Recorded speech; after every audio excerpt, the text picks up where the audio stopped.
آه الحمد لله نحمده ونستعينه ونستغفره ونؤمن به ونتوكل عليه ونعوذ بالله من شرور أنفسنا ومن سيئات أعمالنا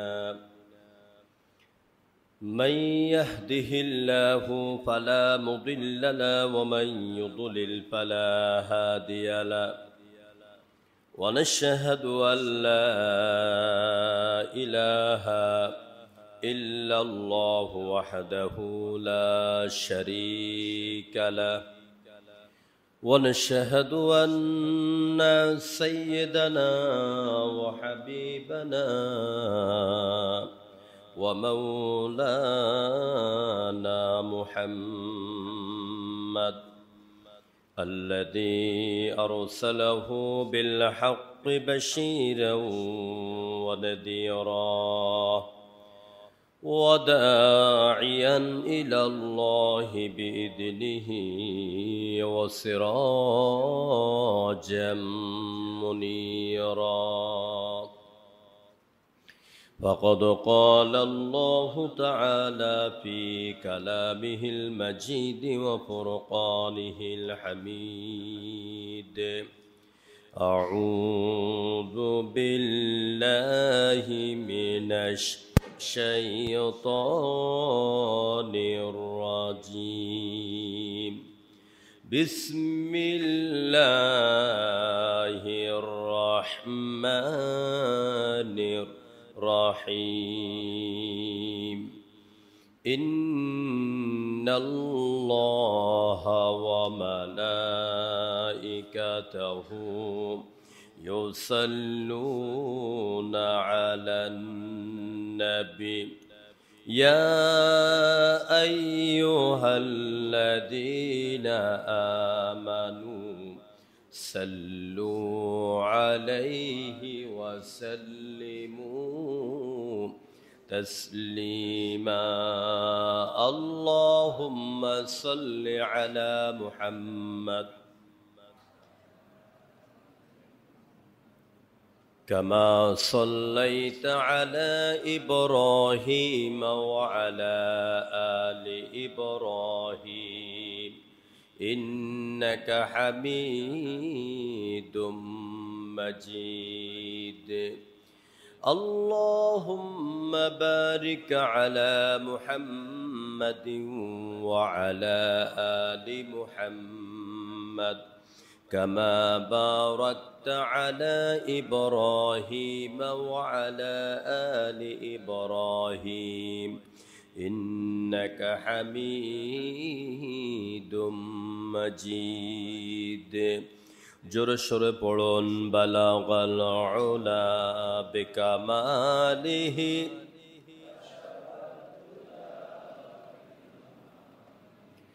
حسنت جميع خصاله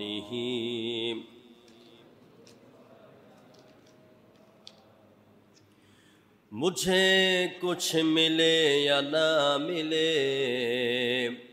محمد ملے یعنی ہو شے جس سے اللہ ملے بلغ العلا بکمالہ کشف الدجى بجمالہ حسنت جميع خصاله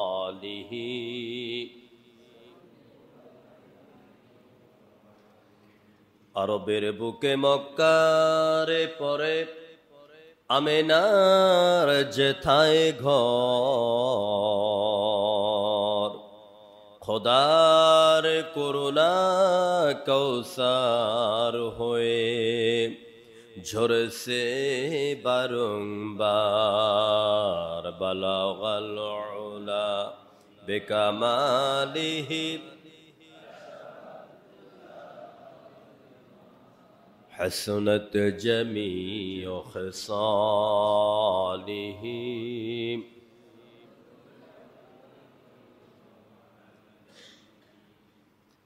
মুআজ্জাজ মোহতারম, এলাকার এবং দূরদরাজ থেকে আগত প্রাণপ্রিয় সম্মানিত মুসল্লি ভাইয়েরা, মসজিদের নিচে অবস্থানরত এলাকার সম্মানিতা মা এবং বোনেরা, সম্মানিত এলাকাবাসী,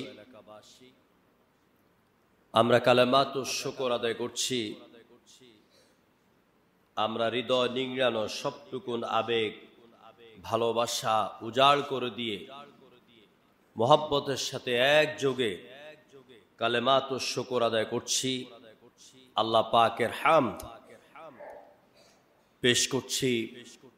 সবাই আমরা পড়ে নিচ্ছি আলহামদুলিল্লাহ। আর একটু জোরে সোরে মোহাব্বতের সাথে সবাই পড়ুন আলহামদুলিল্লাহ। রব্বানা লাকাল হামদ হামদান কাসীরান তাইয়্যিবান মুবারাকান ফীহি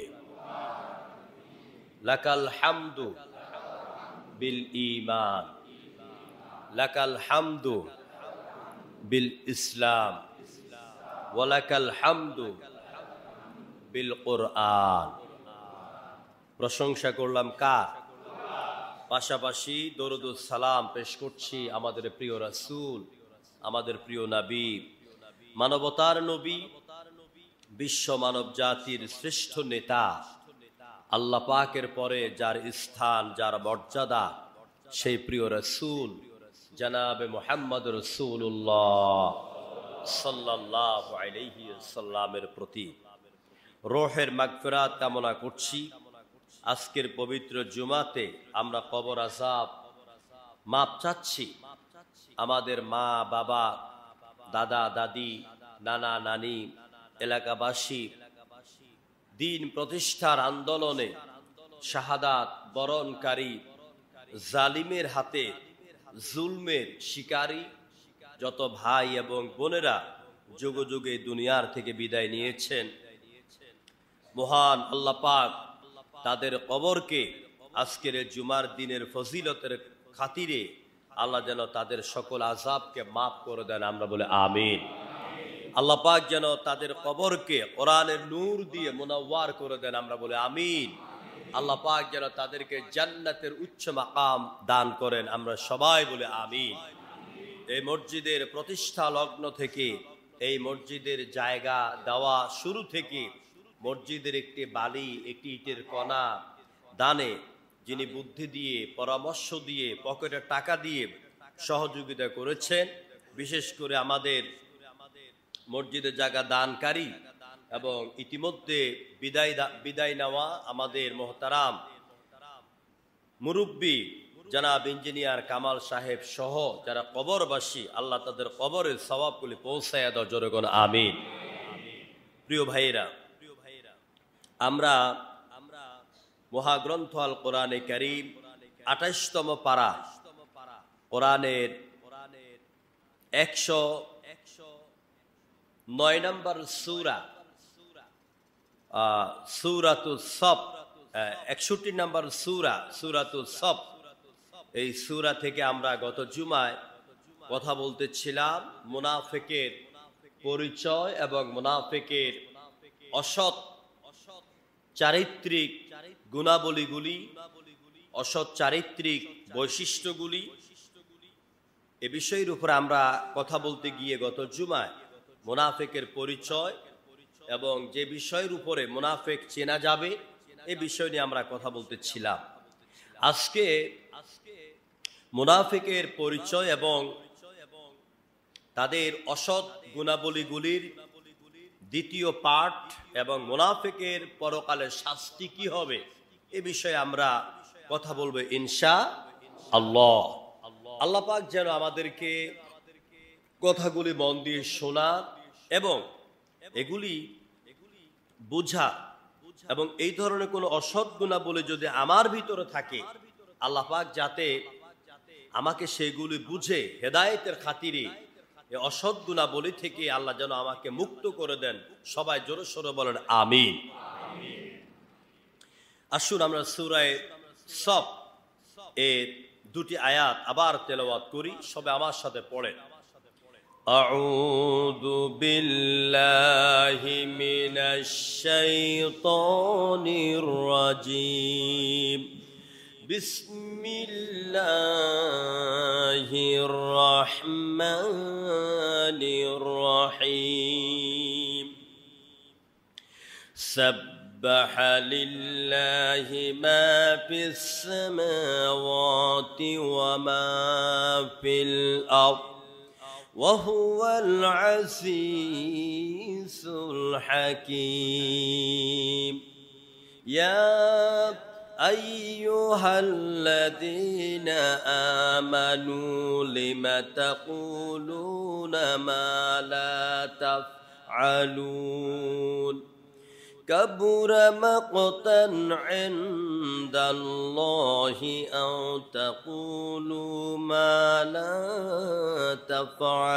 تفعلون صدق الله العظيم. আল্লাহ তাআলা ইরশাদ করছেন, আকাশমণ্ডলী এবং জমিনে যা রাজত্ব রয়েছে, নবমণ্ডল সমূহে এবং ভূমণ্ডলে, সে আল্লাহর জন্য সকল তাসবিহ, সকল পবিত্রতা। ওয়াহুয়াল আজিজুল হাকিম, যেই নবমণ্ডল এবং ভূমণ্ডলের মালিকের তাসবিহ পেশ করা হচ্ছে, তার পরিচয় কি? তিনি হচ্ছেন ওয়াহুয়াল আজিজুল হাকিম, তিনি মহাপরাক্রমশালী এবং বিজ্ঞানময়। জোরে বলেন সুবহানাল্লাহ। তিনি এতটাই মহাপরাক্রমশালী, যিনি হচ্ছেন এক অপ্রতিরোধ্য শক্তির নাম। পৃথিবীর কোনো দুর্বলতা, পৃথিবীর কোনো অক্ষমতা, পৃথিবীর কোনো পরাশক্তি তাকে মোকাবেলা করার মতন ক্ষমতা, যোগ্যতা বিন্দু পরিমাণও রাখে না। যেরকম আল্লাহু আকবার। তিনি এমন সত্তা, তিনি যা চান তাই হয়, তিনি যা কল্পনা করেন সেটাই হয়। আর দুনিয়ার সৃষ্টি জগৎ যা পরিকল্পনা করে, মানুষের পরিও উড়ে যায়, মানুষের কল্পনারও দাফন হয়ে যায়।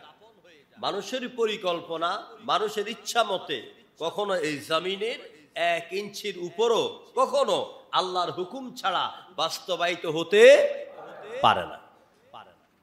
তাহলে আমরা এই আয়াতের গত জুমায় আমি সংক্ষিপ্ত কথা বলেছি। আমি যদি শুধু সাব্বাহা লিল্লাহি মা ফিস সামাওয়াতি ওয়া মা ফিল আরদ শুধু এতটুকুর উপরে কথা বলতে যাই, তাহলে ভূগোল দিয়ে, বিজ্ঞান দিয়ে, মহাশূন্য দিয়ে, পাখপাখালি দিয়ে, বৃক্ষরাজি দিয়ে, কবির কথা দিয়ে, দার্শনিক কথা দিয়ে এই আয়াতের উপর অন্তত 2-4 জুমা কথা বললে তো এই আয়াতের কিছুটা হক আদায় হবে এবং আপনাদের প্রাণ ভরবে। কিন্তু আমার মূল আলোচনার দিকে আমি এগিয়ে যাওয়ার কারণেই আমি এই আয়াতের উপরে শুধুমাত্র আল্লাহ পাকের ওয়াহদানিয়াত, তার কুদরত, তার ক্ষমতার উপরে খানিকটা পরিচয় দেই। তিনি এমন এক অপ্রতিরোধ্য শক্তি, যিনি নিজেই তার প্রশংসা করেন। যেরকম আল্লাহু আকবার। পৃথিবীতে কোনো ব্যক্তি যদি নিজের প্রশংসা করে তাহলে সে হয় অহংকারী, সে হয় দেমাগী, এটা বেমানান। আর হাদিসে আসছে অহংকার হচ্ছে আল কিবরিয়াউ ইজারি, মানে অহংকার হচ্ছে, আল্লাহ পাক বলছেন অহংকার আমার চাদর। অহংকার কার চাদর? যে ব্যক্তি, যে আলেম, যে রাজনীতিবিদ, যে বক্তা, যে হুজুর, যে আলেম, যে ধনাঢ্য ব্যক্তি অহংকার করবে তার শক্তি, তার ক্ষমতা দিয়ে, সেই যেন আল্লাহর চাদর নিয়ে, আল্লাহর পরনের লুঙ্গি নিয়ে সেই যেন টানাটানি করে। যেরকম নাউযুবিল্লাহ। সুতরাং অহংকার করা, তাকাব্বুরি করা একমাত্র তাকে সাজে যিনি আকাশ সমূহের মালিক আর জমিনের মালিক। আকাশ কয়টা? আকাশের স্তর কয়টা? 7টা। যেরকম কয়টা? সাবআ সামাওয়াত, আল্লাযী খালাকা সাবআ সামাওয়াত। সূরা মুলক। আকাশের স্তর 7টি। কি উপরে উপরে না পাশাপাশি? এটার ভিন্ন বৈজ্ঞানিক আলোচনা রয়েছে। 7 আকাশ কি দিয়ে তৈরি? কোনো আকাশ নীল পানি দিয়ে তৈরি, কোনো আকাশ লোহা দিয়ে তৈরি, কোনো আকাশ চাঁদি দিয়ে তৈরি, কোনো আকাশ সম্পূর্ণ স্বর্ণ দিয়ে তৈরি, কোনো আকাশ হীরা মণি মুক্তা দ্বারা তৈরি। যেরকম আল্লাহু আকবার। এই জন্য তিনি এমন এক মহান সত্তা যিনি অপ্রতিরোধ্য শক্তি, আর তার একটা পরিচয়, তিনি একজন। তিনি একজন বলাটাও জায়েজ নেই, তিনি এক। তিনি কি একজন বললেই দুইজনের কথা আসবে। তিনি এক, তিনি একক। কল আল্লাহু আকবার। সূরা ইখলাসের ভিতরে মহান আল্লাহ পাক কি সুন্দর করে তার পরিচয় বিশ্ববাসীর সামনে তুলে ধরলেন। নবী আপনি বলে দেন, কুল হুয়াল্লাহু আহাদ। পড়েন সবাই, কুল হুয়াল্লাহু আহাদ আল্লাহুস সামাদ লাম ইয়ালিদ ওয়া লাম ইউলাদ ওয়া লাম ইয়াকুল লাহু কুফুয়ান আহাদ। নবী আপনি বলুন, আল্লাহ এক এবং একক। এখানে আহাদের অর্থ একজন আসবে না, এটা হলো এক এবং একক। আপনি বলুন আল্লাহ এক এবং একক। তিনি নিরঙ্কুশ, তিনি বেনিয়াজ, তিনি অমুখাপেক্ষী, তিনি কাউকে জন্ম দেন নাই, তাকে কেউ জন্ম দেয় নাই। আকাশ আর জমিনে আল্লাহর সমকক্ষ বলতে কেউ নাই। এ হচ্ছে এক কথায় যেন প্রশান্ত মহাসাগর, আটলান্টিক মহাসাগরের নিচে যত মণিমুক্তা আছে, সব মণিমুক্তাগুলি যেন একটা ঝিনুকের ভিতর লুকায়িত। ঠিক গোটা পৃথিবীর ডানে বামে উপরে নিচে আপনার আল্লাহ পাকের অস্তিত্ব, আল্লাহর সিফাত, আল্লাহর কুদরত, আল্লাহর আহকাম, আল্লাহর গুণাবলী বলতে যা কিছু বুঝায়, আল্লাহর একত্ববাদকে জানার জন্য, চিনার জন্য, বুঝার জন্য যা বুঝায়, সব কিছু যেন আল্লাহ পাক এই সূরা ইখলাস নামক এই ঝিনুকের ভিতরে তাওহীদের সব মণিমুক্তা আল্লাহ ঢুকিয়ে দিয়েছে। এরপরে মহান আল্লাহ পাক তিনি তার পরিচয়ের পরে যে কথাটা বলছেন, যে বিষয়ের উপরে আমাদের আলোচনা, ইয়া আইয়ুহাল্লাযীনা আমানু লিমা তাকুলুনা মা লা তাফআলুন। হে ঈমানদারেরা, তোমরা এমন কথা কেন বলো যা নিজেরা করো না? কাবুরা মাকতান ইনদাল্লাহ, মহান আল্লাহ সুবহানাহু ওয়া তাআলার কাছে সবচাইতে ক্রোধের বিষয়, রাগের বিষয়, ঘৃণার বিষয় হচ্ছে এই আন তাকুলু মা লা তাফআলুন, তোমরা যা বলো তা করো না। এটা আল্লাহর কাছে অত্যন্ত রাগ এবং ঘৃণার বিষয়। তো এই আয়াতের শানুনুজুল আমরা গত জুমায় আমরা কথা বলেছি।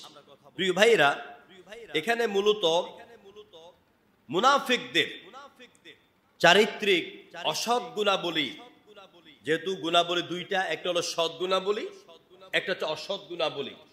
তো মুনাফিকদের চরিত্র কখনোই সৎ গুণাবলী হতে পারে না। কথাগুলি খুব ভালো করে বুঝবেন। এই মুনাফিকদের চরিত্রগুলি আল্লাহ পাক এই আয়াতের মধ্যে প্রকাশ করলেন। একটা মহা চরিত্র হচ্ছে, এই ছেলে বসো, এই ছেলে বসো। তাদের অসৎ গুণাবলীর মধ্যে একটি মহান চরিত্র হচ্ছে এই, তারা যা বলে তা করে না। এরকম চরিত্রের অভ্যাসের মন্দ স্বভাবের লোক আমাদের আলেম বলেন, ইমাম বলেন, খতিব বলেন, মাওলানা বলেন, সমাজের লোক বলেন, এরকম চরিত্রের লোক আছে নাকি নাই? রাজনৈতিক নেতাদের মধ্যে আছে নাকি নাই? মঞ্চে আইসা, টিভির পর্দায় এসে, ক্যামেরার সামনে এসে একরকম কথা বলে, জনগণের সামনে দাঁড়ায় একরকম কথা বলে, পিছনে গেলে তার উল্টাটা করে। জনগণ ঠিক কিনা? এইরকম আমরা দেশ স্বাধীনের পর থেকেই এই দেশে এক এক করে আমরা দেখতেছি, নাকি দেখতেছি না? আমরা দেখতেছি। আমরা তবে বিগত 15.5 বছরে একবারে বেশি করে দেখেছি। জনগণ ঠিক কিনা? দেশের জন্য মায়া কান্দা, দেশের জন্য ভালোবাসা, দেশের স্বাধীনতা সার্বভৌমত্বের জন্য কান্দা, মুক্তিযুদ্ধ বলে বলে মুখের ফাড়া বাহির করা। আর এর ভিতরে আমরা কি দেখলাম? এর ভিতরে আমরা দেখলাম দেশের তেল, গ্যাস, ইলিশ এগুলি অনেকটাই আমাদের বন্ধু দেশ ভারতকে আমরা প্রচার করে দিয়েছি। সাগর রুনি এটিএন এবং মাছরাঙ্গা টেলিভিশনের সাংবাদিক সাগর রুনি এক দাম্পত্য জীবন, দুজনই ছিলেন সাংবাদিক, কেউ ছিলেন এটিএন এর, কেউ ছিলেন মাছরাঙ্গার। তাদের হত্যাকাণ্ড নিশ্চয়ই আপনারা জানেন। 15.5 বছরে অনেকজনকে ফাঁসি দিল এবং ডাইনি নিজের হাতে বজরুল হুদা নামক মেজরকে নিজের হাতে জবাই করেছে। ঠিক কিনা বলেন? সব বিচার হলো, সাগরুনির বিচার হলো না কেন? কি জন্য সাগরুনিকে হত্যা করা হয়েছে জানেন আপনারা? সাগরুনিকে হত্যা করার মূল কারণ হচ্ছে বাংলাদেশ থেকে কোন এক গোপনীয় লাইন পাইপের মাধ্যমে এদেশের গ্যাস সম্পদ ভারতকে যখন উজাড় করে দিয়েছিল, সেই তথ্য যখন রুনি জানতে পারলো, ছবি তুললো, তার ভিডিও তৈরি করলো জাতিকে জানাবার জন্য, এটিএন এর চেয়ারম্যান মাহফুজ সাহেব তাকে নিষেধ করেছেন, যেভাবে হোক জোর প্রয়োগ করেছেন, এই তথ্য প্রচার করা যাবে না। তারপরে তাকে অনেক করে বুঝাবার পরও তিনি শুনলেন না। পরে তাকে হুমকি ধমকি দেওয়ার পরে রুনি এই ভিডিও ক্লিপটা পাঠিয়ে দিল মাছরাঙ্গা টেলিভিশনে তার স্বামী সাগরের কাছে। যেই দিন এই ভিডিও ক্লিপ তার ল্যাপটপের মধ্যে ছিল, ল্যাপটপটা ঘরের মধ্যে আনলো, পরের দিন মাছরাঙ্গা টেলিভিশনে প্রচার করবে, সেই রাত্রে সাগর রুনিকে হত্যা করা হয়। সে অজানা তথ্যগুলি এই জাতি জানে না। তাদেরকে হত্যা করার পর আজ পর্যন্ত তার কোনো বিচার হয় নাই। সেই ঘটনাকে ধামাচাপা দেওয়ার জন্য এই দেশের একজন প্রখ্যাত আলেম, চ্যানেল আই এর একজন ভালো আলেম মাওলানা ফারুকী সাহেব, তাকে হত্যা করা হয় ওই সব ঘটনাকে ধামাচাপা দেওয়ার জন্য। সম্মানিত ভাইয়েরা, সুতরাং আমাদেরকে বুঝতে হবে যে মুনাফিকদের চরিত্র কেমন। এরা সামনে আসলে জাতির সামনে এক কথা, পিছনে গেলে আরেক কথা। এই জন্য আল্লাহ পাকের কাছে এই জিনিসটি সবচেয়ে বেশি রাগান্বিত এবং ক্রোধের বিষয়। মুনাফিকদের আমাদের মধ্যেও অনেক মুনাফিক আছে নাকি নাই? নামাজ পড়তে আসে, হুজুর যখন কোরআন হাদিস দিয়ে কথা বলেন, এমনও মুসলমান নামের মুনাফিক আছে, তাদের কলিজার মধ্যে ইনজেকশন দিলে যেরকম আঘাত করে, ওদের কলিজার মধ্যে এরকম আঘাত করে। আছে না নাই? দেখুন, আমি চিন্তা করলাম যে এই লোকগুলির ব্যাপারে আল্লাহ সিদ্ধান্ত কি? আল্লাহ রাব্বুল আলামিন কোরআনে কারীমের সূরা বাকারার 2য় পৃষ্ঠায় 6 নম্বর আয়াতের ভিতরে আল্লাহ পাক এই রকম লোকদের চরিত্র সম্পর্কে বলে দিলেন, ইন্নাল্লাযীনা কাফারু সাওয়াউন আলাইহিম আ'আউদারতাহুম আম লাম তুযিরহুম লা ইউমিনুন। আল্লাহ পাক বলেন, মুনাফিক এবং কাফেরদের চরিত্রকে উল্লেখ করে আল্লাহ পাক বলেন, নিশ্চয় যারা কুফরি করে তাদেরকে আপনি ভয় দেখান অথবা নাই বা দেখান, এদের কাছে উভয়টা সমান, এরা কখনো আল্লাহর উপর ঈমান আনবে না। কাফিরদেরকে আপনি জাহান্নামের আগুনের ভয় দেখান বা নাই বা দেখান, এদেরকে পরকাল সম্পর্কে, পরকালের শাস্তি সম্পর্কে, আল্লাহ পাকের আযাব সম্পর্কে আপনি ভয় দেখান, সতর্ক করেন অথবা নাইবা করেন, এদের কাছে সব কচু গাছের মতন সমান। এরপরে যারা কোরআন হাদিসের দলিল দিয়ে কথা শোনার পরেও নিজের ভুলগুলি ধরতে পারে না, বুঝতে পারে না, পরিবর্তনের চিন্তা করে না, এদের ব্যাপারে আল্লাহ পাক বলছেন, খতামাল্লাহু আলা কুলুবিহিম ওয়া আলা সামঈহিম وعلى أبصارهم غشاوة ولهم عذاب عظيم। আল্লাহ পাক বলছেন, খতাম আল্লাহ, আল্লাহ খতম মেরে দিয়েছেন, মোহর মেরে দিয়েছেন, সিল মেরে দিয়েছেন আলা কুলুবিহিম, তাদের অন্তঃকরণের উপরে। একটা চিঠি লেখার পরে রাষ্ট্রপ্রধানের পক্ষ থেকে সিল মারা হয় কিনা, এরকম তাদের অন্তরে আল্লাহ পাক সিল মেরে দিয়েছেন। ওয়া আলা সামউহিম, আর তাদের কানের উপরে, শ্রবণ শক্তির উপরে আবরণ ফেলে দিয়েছেন। ওয়া আলা আবসারিহিম গিশাওয়া, চোখের উপরে পর্দা ফেলে দিলেন। ওয়ালাহুম আযাবুন আযীম, তাদের জন্য কঠিন মহা শাস্তি রেখে দিলেন। অর্থাৎ যারা মুনাফিক, যারা কাফির, এদের অন্তঃকরণে, তাদের চোখের উপরে, তাদের কলবের উপরে আল্লাহ পাক এই পর্দাগুলি, মোহরগুলি মেরে দিলেন। এই জন্য তারা সত্যটাকে শোনার পরেও তারা বুঝতে পারে না এটাতে সত্য পথ, এটাতে হক পথ, এটাতে জান্নাতের পথ, আর ওইটাতে বাতিলের পথ, ওইটাতে জাহান্নামের পথ, ওইটাতে ইসলামের বিপরীত পথ। ওই নেতারা নিজেরাও জাহান্নামে যাবে, আমাদেরকে জাহান্নামে নিবে, এই কথা ওরা বুঝতে পারে না। প্রিয় বন্ধুগণ, এই জন্য আপনাদের খেদমতে আমার আরজ হচ্ছে, আপনি আমি ভুলের ঊর্ধ্বে নই, আমারও অনেক ভুল আছে, আমার আমল ত্রুটি আছে, আপনারও থাকার কথা।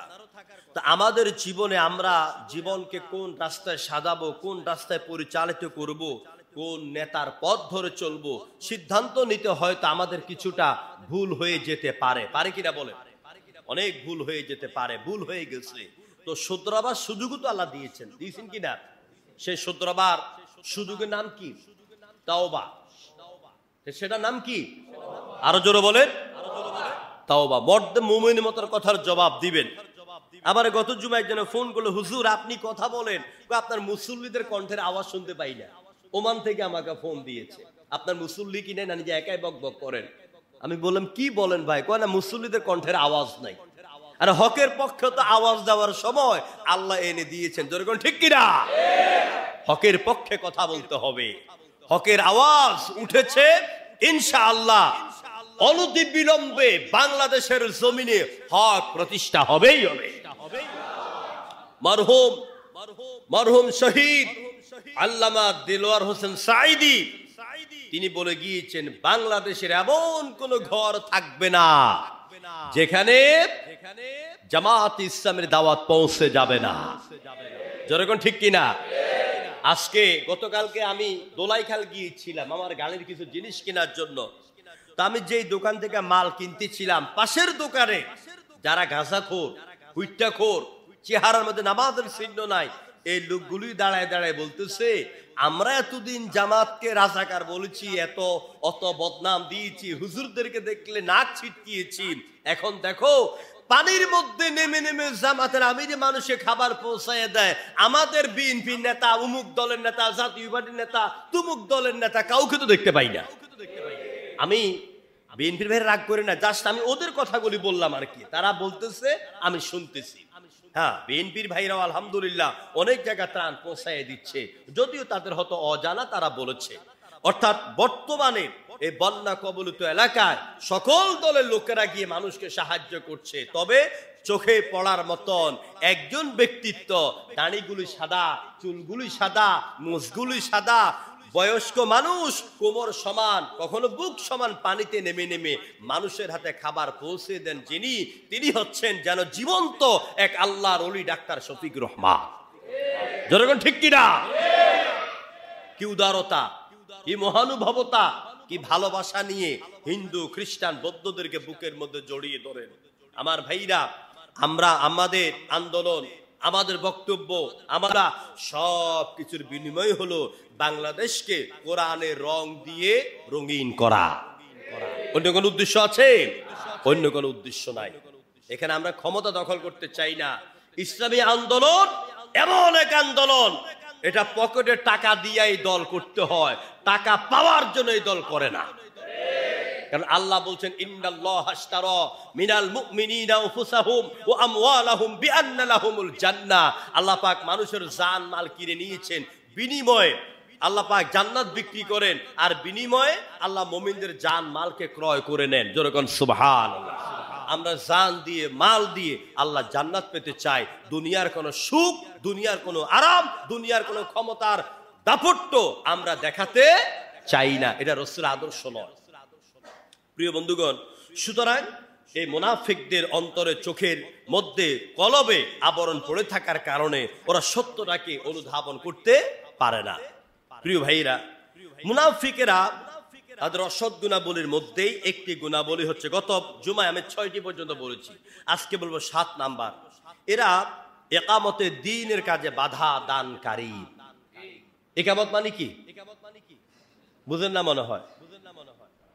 ইকামত মানে হচ্ছে দাঁড় করিয়ে দেওয়া। ইকামত মানে কি? দণ্ডায়মান হওয়া, দাঁড় করিয়ে দেওয়া, প্রতিষ্ঠিত করা, সোজা করে দেওয়া। এই যে আমার নামাজ শেষ হবে, খুতবা শেষ হবে, আমি মেহরাবে দাঁড়াবো, মুয়াজ্জিন কি করবেন? ইকামত দিবেন। দেখছেন, ইকামত মানে কি? তিনি আল্লাহু আকবার লিড দিচ্ছেন, নেতৃত্ব দিচ্ছেন, বক্তব্য দিচ্ছেন, সাইলেন্ট বাজাচ্ছেন। এখন আর বসে থাকার সময় নয়, এখন দাঁড়িয়ে যাও, স্ট্যান্ড হয়ে যাও, দাঁড়িয়ে যাও। আর দিন মানে কোরআনে কারীমের কোন জায়গায়, কোন পৃষ্ঠায়, কোন লাইনে ইসলামকে ধর্ম বলা হয় নাই। ইসলাম হচ্ছে দিন। ইসলাম কি? ইসলাম কি? দিন।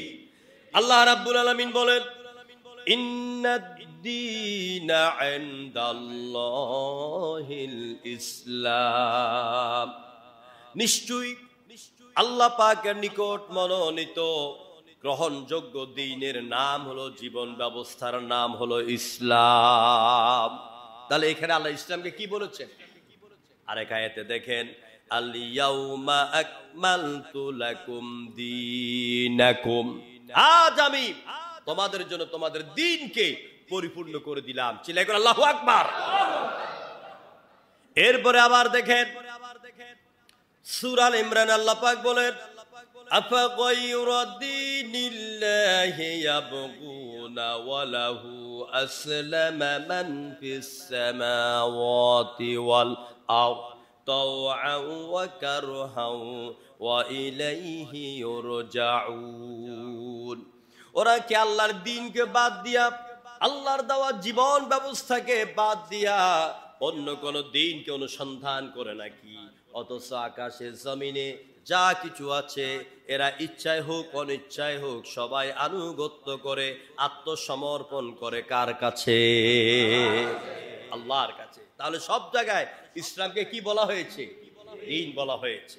এবার দেখেন আবার অন্যত্র কি বলছেন আল্লাহ পাক, ওয়ামান ইয়াবতাগি গায়রাল ইসলামি দীনান ফালান ইউকবালা মিন, আল্লাহর কাছে ইসলাম ছাড়া মানুষের তৈরি করা কোন ইসলাম, কোন জীবন ব্যবস্থা নট অ্যাকসেপ্টেবল, গ্রহণযোগ্য নয়। আল্লাহর কাছে একমাত্র গ্রহণীয় জীবন ব্যবস্থার নাম কি? ইসলাম। জনগণ কি?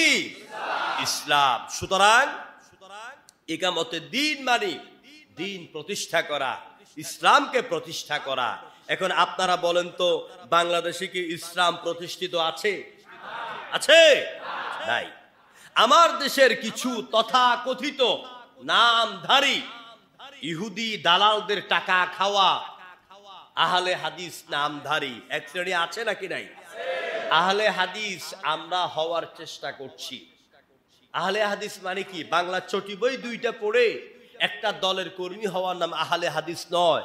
আহাল মানে পরিবার, আর হাদিস মানে বিশ্ব নবীর গোটা সুন্নাহ, গোটা হাদিস সম্পর্কে যার জ্ঞান আছে, অভিজ্ঞতা আছে। অন্তত কেউ কেউ বলেছেন, যেই ব্যক্তি 1 লক্ষ হাদিসের মতন মুখস্থ আছে, জানে, এটার ব্যাখ্যা করার ক্ষমতা রাখে, ওই ব্যক্তি নিজেকে আহলে হাদিস বলে দাবি করার ক্ষমতা রাখে। বাংলা 2-3টা বই পড়লেই আহলে হাদিস হওয়া যায় না। শুধু বুকের মধ্যে হাত বাঁধলে আহলে হাদিস হওয়া যায় না। শুধু রফুল ইয়াদান করলে আহলে হাদিস হওয়া যায় না। প্রিয় ভাইরা, সৈয়দ কামাল উদ্দিন জাফরি বলেন, আমি নিজেকে এখনো আহলে হাদিস দাবি করতে পারছি না। তারপরে কারণ তিনি ওইরকম এখনো 1 লক্ষ হাদিসের হাফেজ হতে পারেন নাই, সেজন্য। এরপরে কাজী ইব্রাহিম সাহেব কথায় কথা যিনি হাদিস বলেন, তিনি বলেন যে আমিও কিন্তু ওইরকম আহলে হাদিস এখনো হইতে পারি নাই, তবে আমি তথাকথিত আহলে হাদিসের অন্তর্ভুক্ত নই। প্রিয় বন্ধুগণ, এই জন্য এই লোকদের কথা কেন আনলাম? আমি সহজে কারো বিরোধিতা করি না, কিন্তু বললাম এই জন্য তারা বিগত দিনগুলিতে এখনো আরেকজন আছে দাম্মামের এসির তলে বসে বসে এই একামতের দ্বীনের বিরোধিতা করে। এই একামতের দ্বীন তার বাড়ি হলো কলকাতা, ও মাথা কামায় বাংলাদেশ নিয়ে, তার মানে ওখানে তাকে টাকা খাওয়ানো হয়। আর সেই এই একামতের দ্বীনের কর্মীদের ইসলামী আন্দোলনের বিরুদ্ধে দাম্মামে বসে বসে ফতোয়াবাজি করে। লোকটাকে চিনেন তো আপনারা প্রিয় ভাইরা? তো সুতরাং এই বাংলাদেশের তথাকথিত আলে হাদিস বলে কি বাংলাদেশের দিন কায়েম আছে। কেমনে কায়েম আছে? দিন মানে নামাজ, নামাজ তো সবাই পড়ে। তারপরে তাওহীদ, দিন মানে তাওহীদ শুধু উনি বুঝেন যে সবাই তো কলমা পড়ছে সুতরাং দিনতে প্রতিষ্ঠিত আছে। না, শুধু কালিমা, ইমান, তাওহীদ আর নামাজে দিন নয়। দিন শব্দের প্রায় 19-এর অধিক অর্থ আছে। দিনের কয়টি অর্থ আছে? 19-এর অধিক অর্থ আছে। দিনের এক অর্থ হচ্ছে আনুগত্য করা, দিনের এক অর্থ হচ্ছে মহাকাল, বিচার ব্যবস্থা, বিচার দিনের ব্যবস্থা। দিনের এক অর্থ হচ্ছে জীবন ব্যবস্থা। এখন জীবন ব্যবস্থার মধ্যে শুধু নামাজ আর তাওহীদই নাকি আমার চলা ফেরা, উঠা বসা, খাওয়া দাওয়া, লেনদেন, বিয়ে শাদী, রাষ্ট্র সমাজ, সচিবালয়, মন্ত্রণালয়, আইন প্রণয়ন, যা কিছু আছে সব মিলাইয়া একজন মানুষের জীবন ব্যবস্থা। আর ইসলাম হলো সেই ধর্মের নাম যেই ধর্ম আপনার দোলনা থেকে কবর পর্যন্ত, রান্নাঘর থেকে বঙ্গভবন পর্যন্ত, বঙ্গভবন পেরিয়ে জাতিসংঘ পর্যন্ত দেশ, সমাজ, রাষ্ট্র, ভূখণ্ড পরিচালনার জন্য যতগুলি দিক আছে সব দিক নিয়ে যেই কিতাবের ভিতরে আল্লাহ পাক স্পষ্ট বর্ণনা দিয়েছেন সেই কিতাবের নাম হলো কোরআন। সেই কিতাবের নাম কি? তিবিয়ানান লিকুল্লি শাই। মানুষের জীবনে এমন কোন দিক বাদ নাই যেই দিক নিয়ে আমার আল্লাহ পাক কোরআনে বয়ান করেন নাই। সুতরাং এই মুনাফিকেরা ইকামতুদ দ্বীনের বিরোধিতা করে। ইকামতুদ দ্বীনের বিরোধিতাই হচ্ছে তাদের প্রধান কাজ। এই জমিনে যেন দ্বীন প্রতিষ্ঠিত না হয়, রাষ্ট্রীয় পর্যায়ে যাতে দ্বীন প্রতিষ্ঠিত না হয়, সংসদ ভবনে যেন কোরআন না চলে যায়। আপনারা বলবেন হুজুর বাংলাদেশের সংসদে তো কোরআন চলে গিয়েছে, কোরআন আছে কেমনে আছে? স্পিকারের এবং সংসদ পরিচালনা হওয়ার আগে কোরআন তেলাওয়াত হয়, তাই তো কোরআন আছে। একজন হুজুর কোরআন তেলাওয়াত করেন, কোরআনের পরে গীতা পাঠ করা হয়, কোরআনের পরে আপনার বেদ পাঠ করা হয়, এরকম আছে নাকি নাই? কোরআন শুধু তেলাওয়াতের জন্য পৃথিবীতে আসে নাই, খুব ভালো করে বুঝে নেন। কোরআন শুধু এরকম বুকে আর মুখে চুমা খাওয়ার জন্য দুনিয়াতে আসে নাই, বরং কোরআনের যে স্টার্টিংটা, যে শুরুটা হলো সেটার বাক্য ছিল আমার আল্লাহ পাকের ওহী ছিল, ইকরা বিসমি রাব্বিকাল্লাযী খালাক, read in the name of your Lord who has created. পড়ো তুমি তোমার সেই রবের নামে, সেই স্রষ্টার নামে, সে মালিকের নামে যেই রব তোমাকে সৃষ্টি করেছেন। এই জন্য দিনকে বুঝতে হলে, আল্লাহকে জানতে হলে, ইসলামকে বুঝতে হলে আপনার জীবনটার মাথা থেকে পা পর্যন্ত ইসলামের চাদর দিয়ে মুড়তে হলে আপনাকে জানতে হবে, শিখতে হবে, পড়তে হবে, বুঝতে হবে। আর সে বুঝার জানার মূল জ্ঞান কেন্দ্রের নাম হলো কোরআন। এটা নাম কি? ইলমে ওহী। এই ইলমে ওহী হচ্ছে পৃথিবীর সবচাইতে সেরা ইলমের কিতাব। জোরে কোন সুবহানাল্লাহ। সুতরাং এই দিন প্রতিষ্ঠা করতে হবে, সংসদে কোরআনকে নিতে হবে। জোরে কোন ঠিক কিনা? কোরআনের রং দেখতে চান? কথা কয় না, কোরআনের রং দেখতে চান? এই কিতাবের একটা রং আছে, এই কিতাবের একটা রং আছে, কোরআনের রং আছে, কোরআনের স্বাদ আছে। কোন আলহামদুলিল্লাহ। কোরআনের রং যদি দেখতে চান, কোরআনের স্বাদ যদি নিজের জিহ্বা দিয়ে পেতে চান, নিজের জীবনে পেতে চান, তাহলে বাংলাদেশের সংসদে আগামী দিনে 300 জনকে কোরআনের পক্ষের লোক ঢুকাই দিতে হবে। তাহলে গোটা বাংলাদেশ কোরআনের রঙে রঙিন হয়ে যাবে। সিবগাতাল্লাহ, আল্লাহ রঙে রঞ্জিত হও, আল্লাহ রঙে তোমার জীবন আর সংসদকে পাকিয়ে দাও, সাজিয়ে দাও। তাহলে দেখবে সংসদের আদালতে যাইয়া কোন দুর্বল ব্যক্তি সুবিচার না পেয়ে ফিরবে না। অবশ্যই দুর্বল হোক, সবল হোক, ন্যায় বিচার পাবে, সুবিচার পাবে। আমার ভাইয়েরা, এই ইকামতের দ্বীনের কাছে বাধা দেয় কারা? দেখুন, এদের মধ্যে একদল হলো মুনাফিক। আল্লাহ পাক বলেন ইত্তাখাদু আইমানাহুম জুন্নাতুন ফাসাদ্দু আন সাবিলিল্লাহ। দ্বীনের কাজে বাধা দেওয়ার জন্য, আল্লাহর পথে বাধা দেওয়ার জন্য তারা তাদের কসমগুলিকে, মুনাফিকেরা তাদের শপথগুলিকে ঢাল হিসাবে ব্যবহার করে, ঢাল হিসাবে ব্যবহার করে। এরা কসম করে মানুষকে বিশ্বাস জন্মাতে চায় না আমরা তো ইসলামের পক্ষে। আমি গত জুমায় বলেছি, বেটি কাবা শরীফও তাওয়াফ করেছো, রাসূলের রওজাতেও গিয়েছো, আবার ওখান থেকে এসে রাতের বেলা কম পক্ষে 50-এর উপরে অধিক আপনার মূর্তি ছিল তার ঘরে, ওই মূর্তি পূজা করে রাতের বেলাও ঘুমাতো। এরা জনগণের সাথে প্রতারণা করত। প্রিয় বন্ধুগণ, মূর্তির পূজা করে বলেই সারা বাংলাদেশকে মূর্তি দিয়া ভরে দিয়েছিল। কথা ঠিক কিনা বলেন? যে মূর্তির বিরুদ্ধে কথা বলতে গিয়া আল্লামা মামুনুল হক কারাগারে যেতে হয়েছে।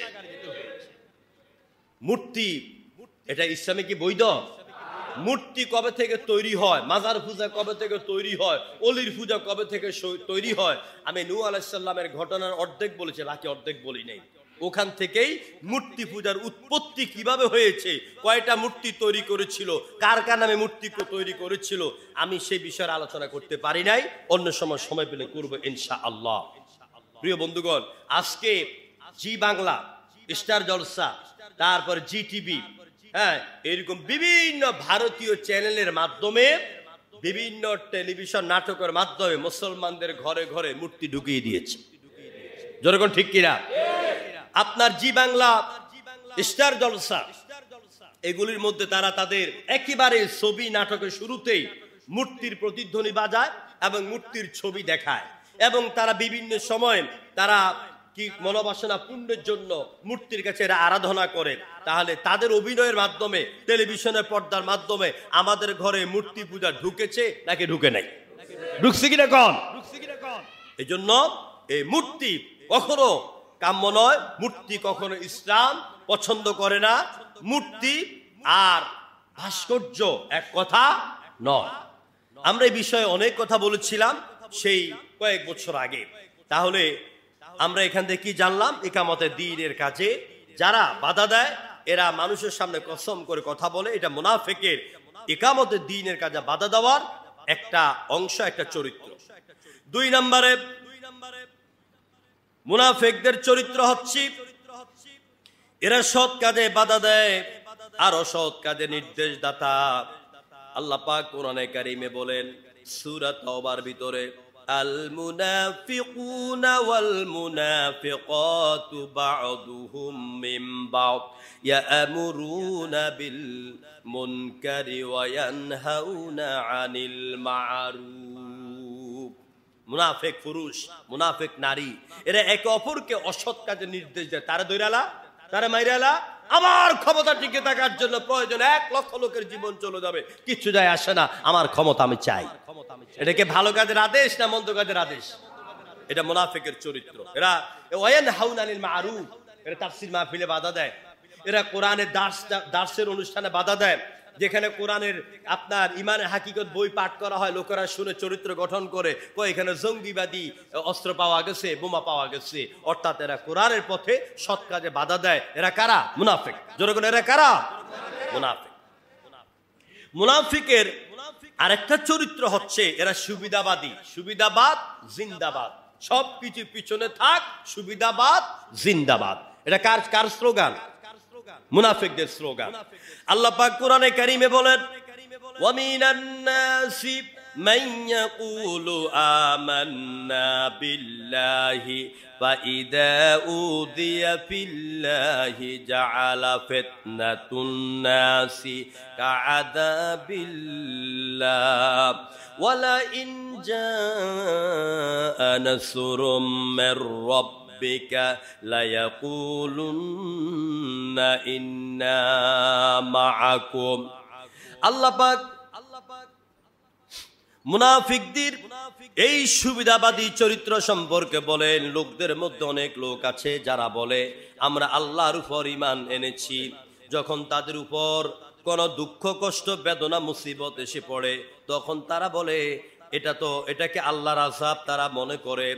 আর যখন মুমিনদের উপরে কোনো সাহায্য আসে, কোনো বিজয় আসে, তখন তারা বলে আমরা তো তোমাদের সাথে তোমাদের সঙ্গেই ছিলাম। এই যে এই আয়াতের বাস্তব রূপ এখন দেখা যাচ্ছে। কথা ঠিক কিনা বলেন? 15.5 বছর শ্লোক পাল্টাইছি। আমগো মতন কত হুজুররা বক্তৃতা দিতে গিয়ে হক কথা বলে নাই, না জানি চাকরি চলে যায়, না জানি আমার কারাগারে ঢুকাই নাই, কারাগারে ঢুকাইয়ে ফেলে, এরকম ভয় করে অনেকে হক কথা বলে নাই। জনগণ ঠিক কিনা? জনগণ ঠিক কিনা? আমার ভাইরা এখন কিন্তু শ্লোক পাল্টাই লেছে, সুর পাল্টায় ফেলছে। আমি তো আপনাদের এখানে এসেছি কবে, 22 সালে নাকি না 21 আসছি আমি, 21 আসছিলাম, হ্যাঁ 22 ফেব্রুয়ারি থেকে আসছিলাম।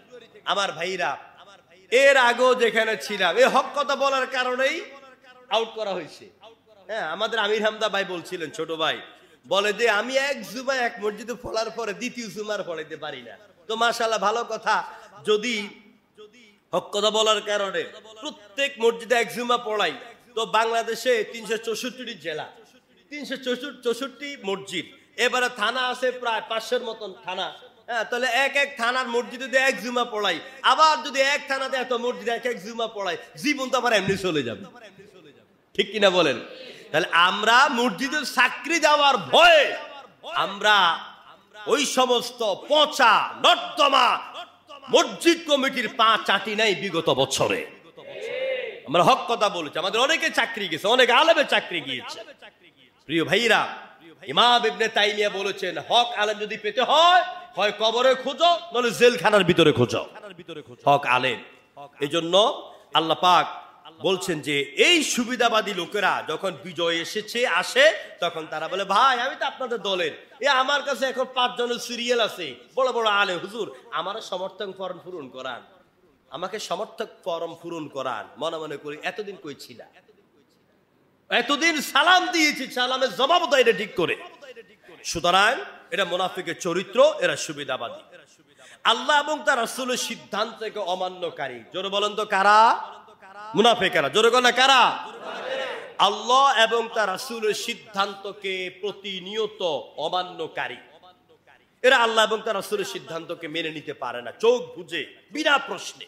যেমন একজন ইহুদি, কষ্ট হচ্ছে মনে আপনাদের? খারাপ লাগতেছে?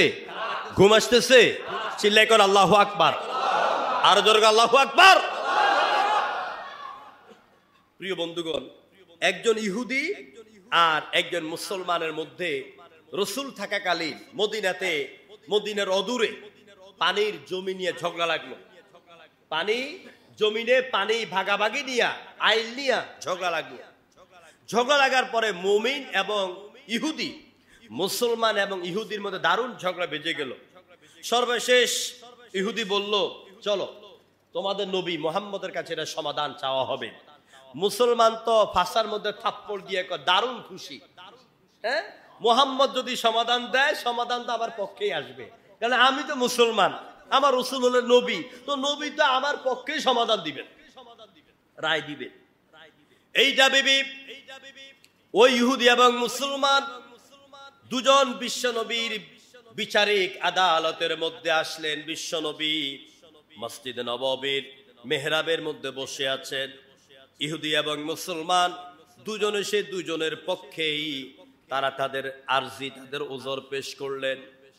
আল্লাহ নবী মুসলমানের কথাও শুনলেন আর ইহুদির কথাও শুনলেন। এবার আল্লাহ নবী সব কিছু শুনে মিলে তিনি সুন্দরভাবে সিদ্ধান্ত দিলেন, রায় দিলেন ইহুদির দিকে। সুবহানাল্লাহ কইতেন না? ইসলামে তাআসসুব, উর্দু শব্দ পক্ষপাতিত্ব, ইসলামে এটা নাই। হুজুর সব মিলে তিনি রায় দিলেন ইহুদির পক্ষে। মুসলমান বেটার পায়জামা গরম হয়ে গেল, মাথার চান্দি গরম হয়ে গেল, বাইর হয়ে গেল মুখ কালো করে, বাইর হইয়া মনে মনে জিহ্বা দিয়ে গিট গিট করছে, আমি বিচার মানি না, আমি মুসলমান, আমি জিহাদের চান্দা দেই, আমি নামাজ পড়ি, রাসূলের সামনে যাই, হুজুর আমার দিকে রায় না দিয়া একটা ইহুদি একটা কাফের দিকে রায় দিলেন, এই বিচার আমি মানি না। তাফসীর মাযহার ভিতরে এসেছে, ইবনে কাসিরে এসেছে। ওই মুসলমান সরাসরি ওমরের বাড়িতে চলে গেল, দরজার মধ্যে নক করেছে। ওমর ভিতর থেকে বললেন কে? বলে যে আমি অমুক। দরজা খুলেন, সালাম দিয়ে বলল, ভাই ওমর, আমি জানি তুমি দারুণ বিচক্ষণ মানুষ, তুমি ন্যায় বিচার করো। তো কি হয়েছে বলো? তোমাকে একটা সানি বিচার করে দিতে হবে, একটা দ্বিতীয় বিচার করে দিতে হবে। হযরত ওমর বললেন, যেহেতু দ্বিতীয় বিচারের জন্য এসেছো, সেহেতু নিশ্চয়ই প্রথমবারে কারো কাছে গিয়েছো, কোন রায় শুনেছ, প্রথমবারে কার কাছে গেলা? ওই মুসলমান, দুর্ভাগা মুসলমান বলে, আমি প্রথম বিচারের জন্য আল্লাহর নবী মুহাম্মদের কাছে গেলাম, কিন্তু মুহাম্মদ রাসূলুল্লাহ, আমি মুসলমান, আমি নামাজ পড়ে চাঁদা দেই, জিহাদে যাই, সব শুনে বুঝার পরেও তিনি আমার দিকে রায় না দিয়া ইহুদির দিকে রায় প্রদান করেছে।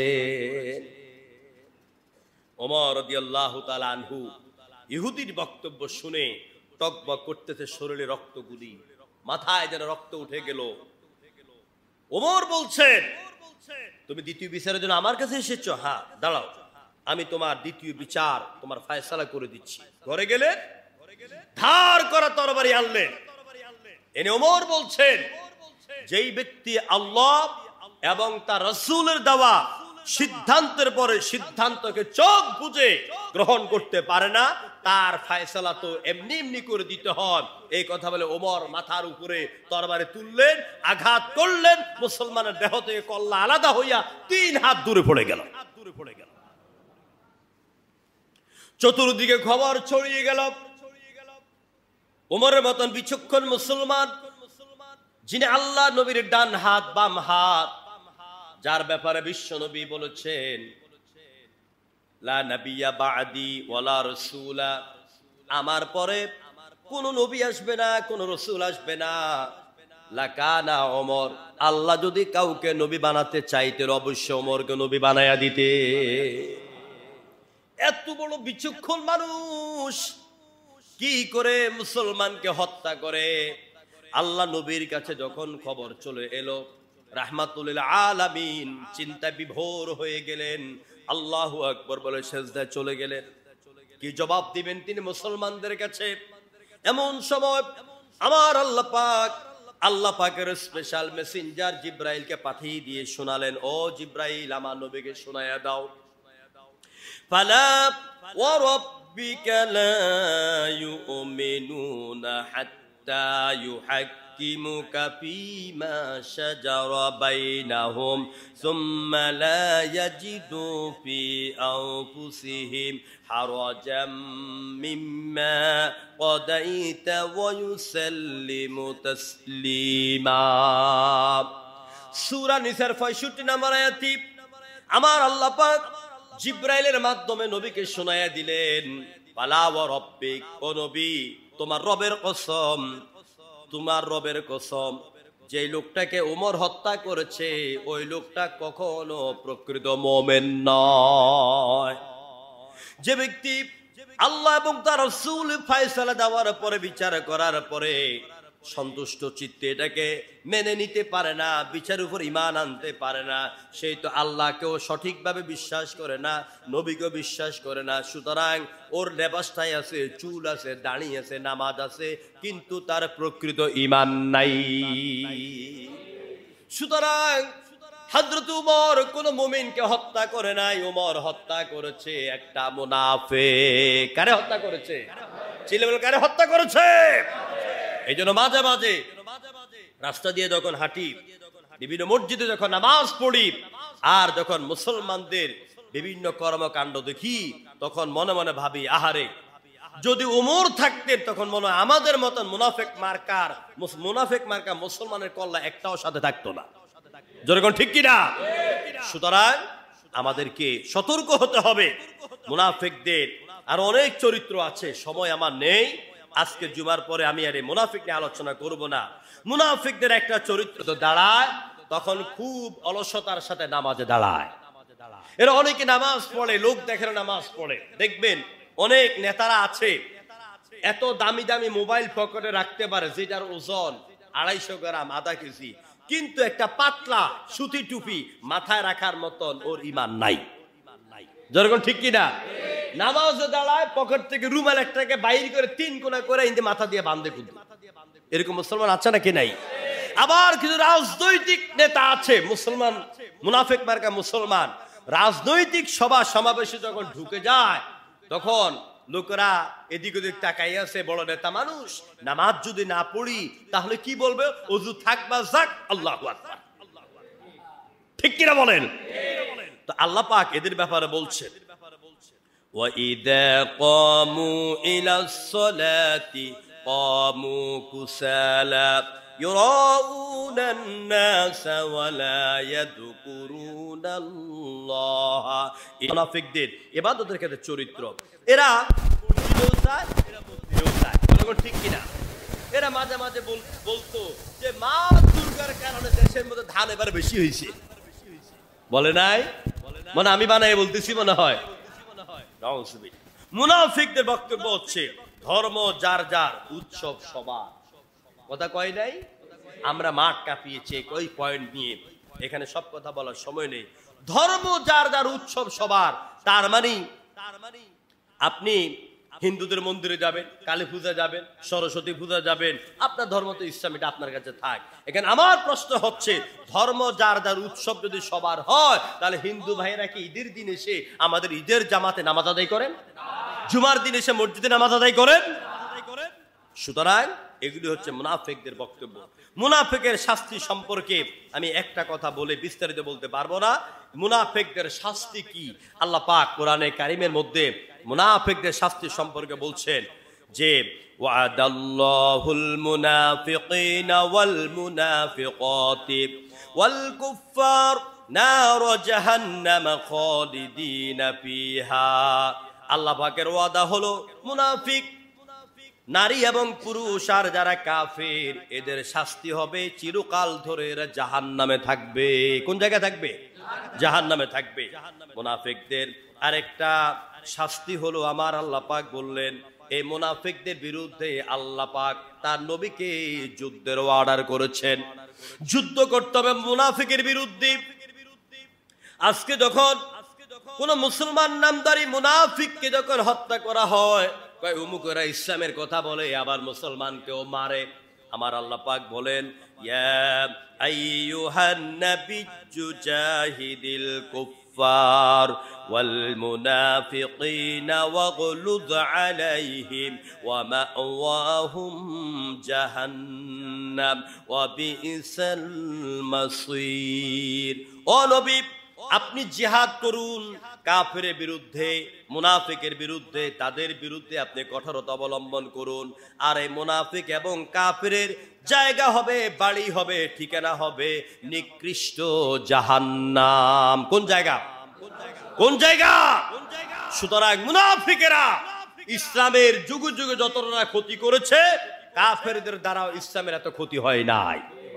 কালো জামার মধ্যে দাগ পড়লে দেখা যায় না, সাদা জামার মধ্যে কালো দাগ পড়লে 1 কিলোমিটার থেকে বোঝা যায়। এজন্য যাদের ভিতরে মুনাফিকের চরিত্র আছে, দিন সম্পর্কে, ইসলাম সম্পর্কে, নবী সম্পর্কে, আমি অনুরোধ করব জাহান্নামের আগুন থেকে যদি বাঁচতে হয় এই মুনাফিকের চরিত্র বাদ দিতে হবে। জনগণ ঠিক কিনা? কয়েকদিন আগে আমার এক নেতা, সম্মানিত নেতা বলেছেন এই দেশে মৌলবাদী কখনো ক্ষমতায় আসতে পারবে না। বেটা, দেশ তোর বাপের না, মৌলবাদীরা একমাত্র এই দেশ চালাবে ইনশাআল্লাহ। কোরআনের রাজ কায়েম হবে, কোরআন দিয়ে দেশ চলবে। মৌলবাদী কাকে বলে? যারা মূলে আছে তারাই মৌলবাদী। আর আমাদের মূল হচ্ছে দুইটা, তারাকতু ফীকুম আমরাইন। রাসূলুল্লাহ বিদায় হজ্জে বলেছেন দুইটা জিনিস রেখে গেলাম, একটা নাম কোরআন, একটা নাম হলো সুন্নাহ। এই দুইটা আমাদের মূল। এই দুইটা মূল দিয়ে ইনশাআল্লাহ আগামী দিনে সন্ত্রাসবিহীন, চাঁদাবাজিবিহীন, শান্তিযুক্ত একটি বাংলাদেশ গঠিত হবে। আপনারা চান কিনা? সবাই চান কিনা? এই কোরআনের সবাই চান কিনা? কোরআন পক্ষে আন্দোলন করতে হবে, কোরআনের পক্ষে বক্তব্য দিতে হবে। প্রয়োজনে কোরআনের জন্য আরো 1 সাগর রক্ত আমরা ঢেলে দিতে রাজি আছি। কোন ঠিক কিনা? আল্লাহ কবুল করুক বলে আমিন। সম্মানিত ভাইয়েরা, সবাইকে আন্তরিক মোবারকবাদ জানাচ্ছি। কিছু প্রয়োজনীয় কথা আমরা শুনি। জনাব আব্দুল গনির ছেলে